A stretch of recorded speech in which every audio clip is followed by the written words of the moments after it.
Good morning. Good morning. I've had some time to think about the games down in New York City, so I want to give a little roundup of what I feel, what I've noticed. Um, I knew that it would be an opportunity for the team to grow together because they're so young, and I must say that it was exciting. Overtime games. It was intriguing to watch the new players that stepped up to the plate and actually did a lot of good things. So I would have wanted them to win both games, but hey, listen, I'm biased. Uh, and before I continue, I would like to thank General Shoes and Tidy Tracks, Endicott, New York, 607-484-9300. Special thanks to John Golly Jr. for their continued support. And also, I'd like to thank Junk King. Thanks, Hank. So, one of the big takeaways that I got from New York City, which everyone noticed, is that Jesse Edwards was a big part of their of the game. For unfortunately for only half a game. First game, um, Joe Girard was amazing shooting. He shot the lights out. Kind of expected them. He put himself in the center of the target, because now all teams are going to be looking to isolate him, separate him from and giving him any good open shot. So, thinking as a big man, my focus with Joe would be 3-4 times a game to get him a really, really solid pick on the man that's playing him, because it's very easy to face guard a player on the court if you're athletic. But in order to do so, you've got to give up some things. The things that you give up by face guarding a man is your ability to see what's going on around you. So, as a teammate, what I would do is I'd look for that moment when I could run it, when I could set a good hard pick on Joe's man, because it's like Mike Tyson said, everybody's got a plan until they get punched in the face. We don't need to punch him in the face. But what happens is, once a guy that's face guarding another man on the court and you're not aware of your surroundings, you get hit with a really hard pick just once. Then all it takes is you running up behind that guy and stomping your feet to make him look over his shoulder. And in the time it takes him to look over his shoulder, Joe Girard can take 3 shots as quick as he shoots. So that would be, that's what I would do if I was out there playing. I know that's what Dale Shackelford would do. he made a living on setting back picks and good hard picks to free up our best shooters. We shouldn't, as a player, you shouldn't let another team decide that your best shooter is not going to be a part of the game. You don't have to pick them all the time, but there will be 3-4 instances during a game when that guy is so focused, he has to be on stopping your shooter, that you get tunnel vision. You're just watching that one man, and that's the most dangerous thing to happen on a basketball court, is to be focused on one man, because it makes you susceptible to a really hard pick. And once that happens, your whole psyche is blown. You cannot just watch that one man, because you're always wondering, when's that next pick going to come? And all it takes is a turn of the head or drop your hands when you hear someone behind you, and it'll make it uncomfortable for them. The other thing I want to talk about is, so Jesse's,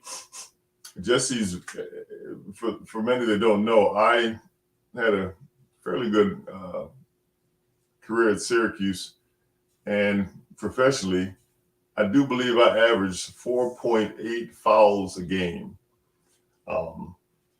In the beginning, I wasn't so controlled in my fouling. In the end, I used them judiciously. So, judiciously means if at the end of the game I knew I was about to come out and I only had 2 fouls, I would locate the guys that I wanted to send a message to stay away from me, and that's who I would foul, just to let them know, hey, I'm still here. But I digress.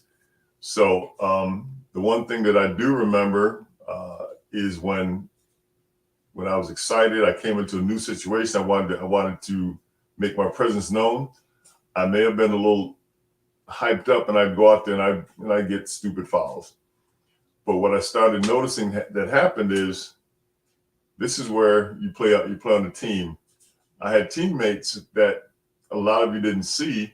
I had teammates like um, Hal Cohen, Ed Moss, Dale Shackelford, Louis Orr. When they saw me, they knew how I played. They knew when I was aggressive, when I was maybe overly aggressive, and I would start to want to get I'd be too aggressive.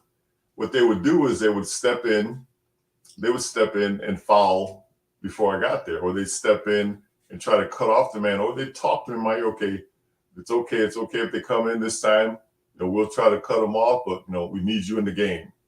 I always had that little bird in my ear letting me know that, okay, I want you to stay in the game, so we need you in the game. Hey, listen, and when at all possible, other guys would step in and take that foul that I would have got. And it's a team sport. Somebody's got to sacrifice.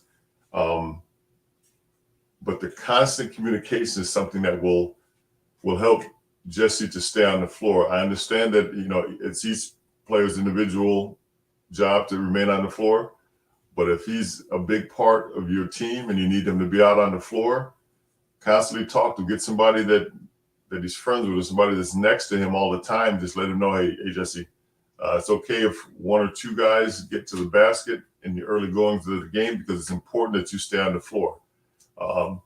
He's already thinking this. If it's reinforced by his teammates on the floor, that would be a big help. So that constant communication.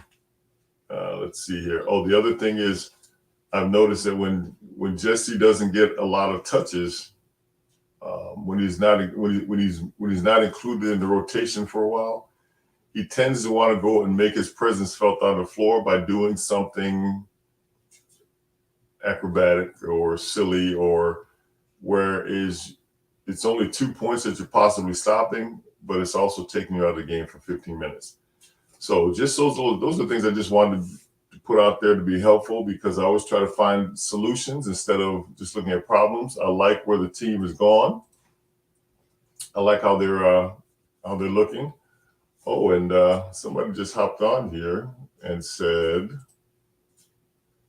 Susan, happy birthday, my friend. Thank you, Susan. Happy birthday. Oops, not happy birthday. I can read. Happy Thanksgiving. That's a little early. Happy Thanksgiving. Thank you very much, dear. Happy Thanksgiving to all, and you best believe I will be feeding my face later on today. We have another greetings from Grazie alla Mazza.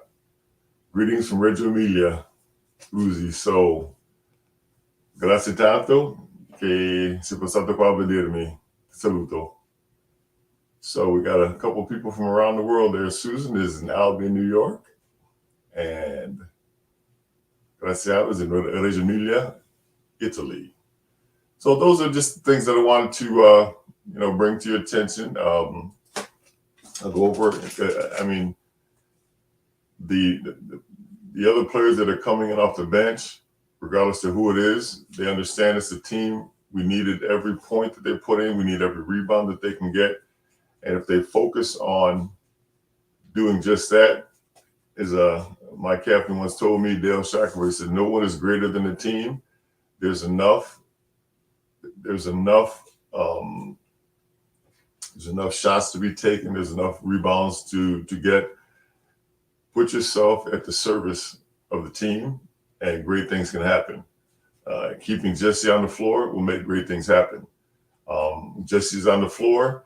They have to pay attention to Jesse, and it opens up the floor for Joe. It'll open up the floor for Judah. It will open up the floor for anybody playing around him, for Benny. Continued growth. I like it. It's exciting. I wish we would have won both games, but hey, I look for it's a marathon, not a sprint. Thanks for joining me this morning, and It's Turkey Day. Enjoy yourself. Take care. Any comments that you make, I will read them and post them possibly in the next broadcast. Thanks again. From General Shoes and Tidy Tracks, Endicott, New York, 607-488-9300. Special thanks to John Golly Jr. for their continued support. And thanks again, Hank from Junk Kings. Ciao.